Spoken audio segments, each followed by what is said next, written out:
just a moment, we're going to have a little setup here, a little demonstration. This is probably not the time of year this gets constructed. And I'm not sure what the youngsters are doing these days. So if not, I'm going to give you guys a great idea for something to do at home. And maybe you can even do it today because it's going to be a rainy day. Certainly something to do when it gets kind of cold and snowy outside. And you get out your furniture, and of course you can have it, I did with all my brothers, very extensive setup with lots of furniture taking over a whole room.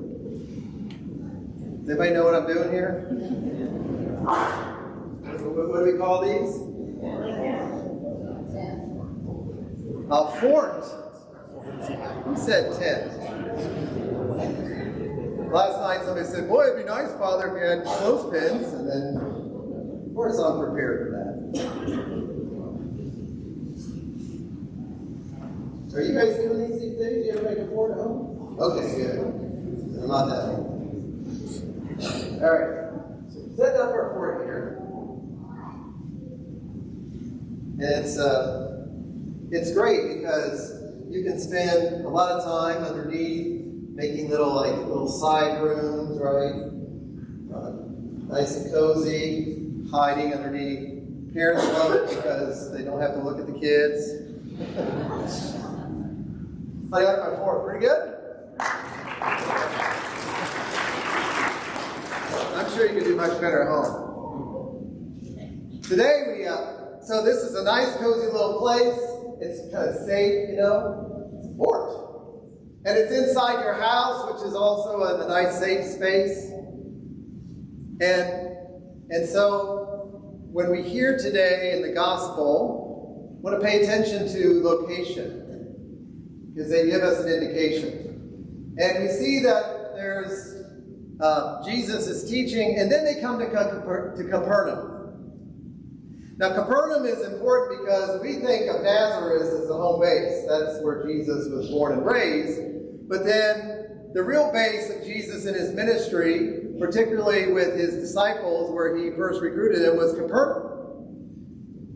And if you notice, they get to Capernaum, and then they go inside a house. So now we're kind of in this inner sanctum of this home base.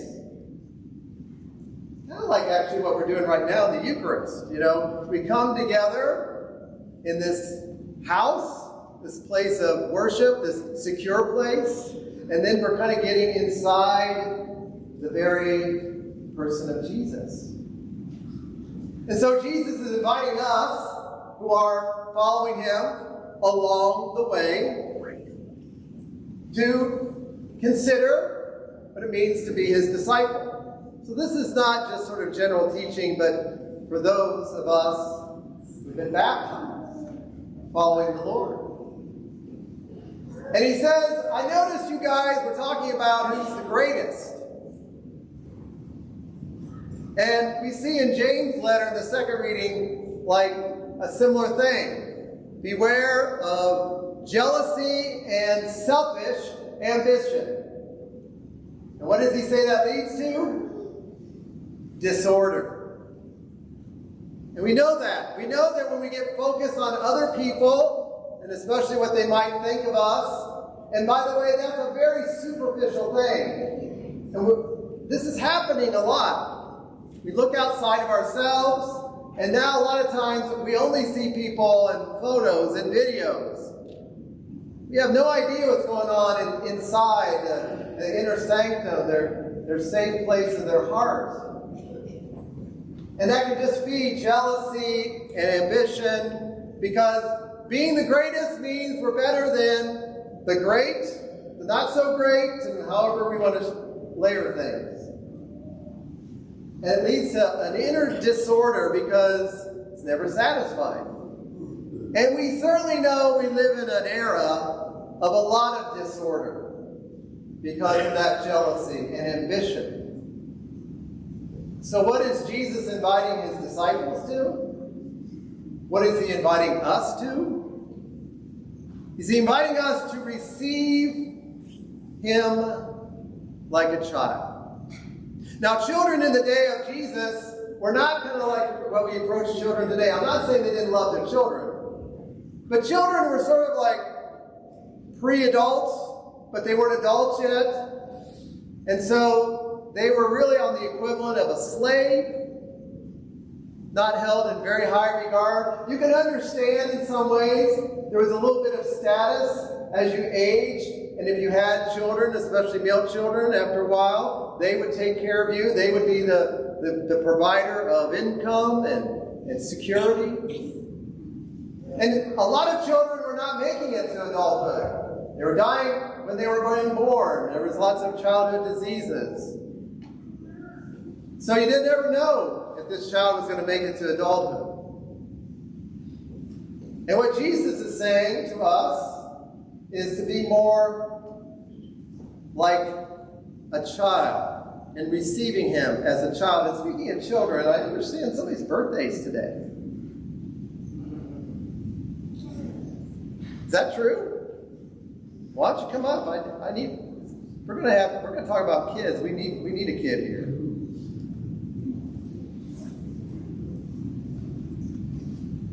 In case you didn't know, it was Ella's birthday. Turn around. What's that say? It says birthday girl, so it's pretty obvious it's her birthday.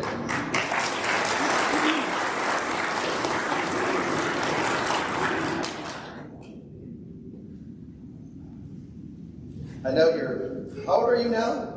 15? 7. Okay. So does that mean you get your driver's license this year? No. Okay. Not quite yet. You're a little taller than I remember you a year ago, but you're only halfway to my height. You ever notice that about grown-ups? They're like bigger than kids. So being small kind of has a lot of disadvantages, right? Except you want to go into the fort. Let's go into the fort. Come on, let's go inside here. All right, so we're going to go into this nice little place in here. So when Jesus said, being big's not so good right now.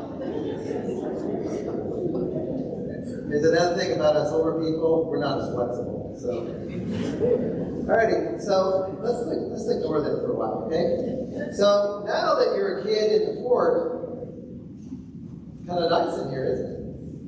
It's like just like your size, isn't it? So a fort, if it's inside of God, inside of His church, that's the safe place. But when Jesus is saying you got to be like a kid, like a slave, what? I think what he's saying is don't be afraid to be a person who's got a big heart that loves other people, and that means you're vulnerable, right? And that's kind of like for grown-ups probably more so than kids, like being vulnerable, like sharing my vulnerabilities with Jesus in my prayer. Like being vulnerable and putting my heart out to love others. But that's what Jesus is asking us to do. And then when we come out of the fort, especially when we leave the fort of the church here at Mass, more or less, there we go.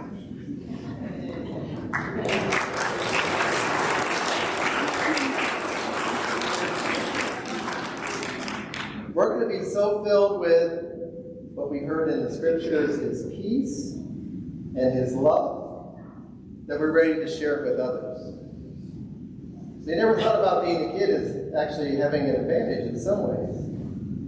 But there's always that vulnerable kid in all of us. That smallness, not searching for greatness, that Jesus is inviting us to follow Him. So may He do that so He can fill our hearts with His peace and His love, and that we can receive Him and receive the Father who loves us in our lives. So thank you for sharing your birthday self with us today. You can go back to that now.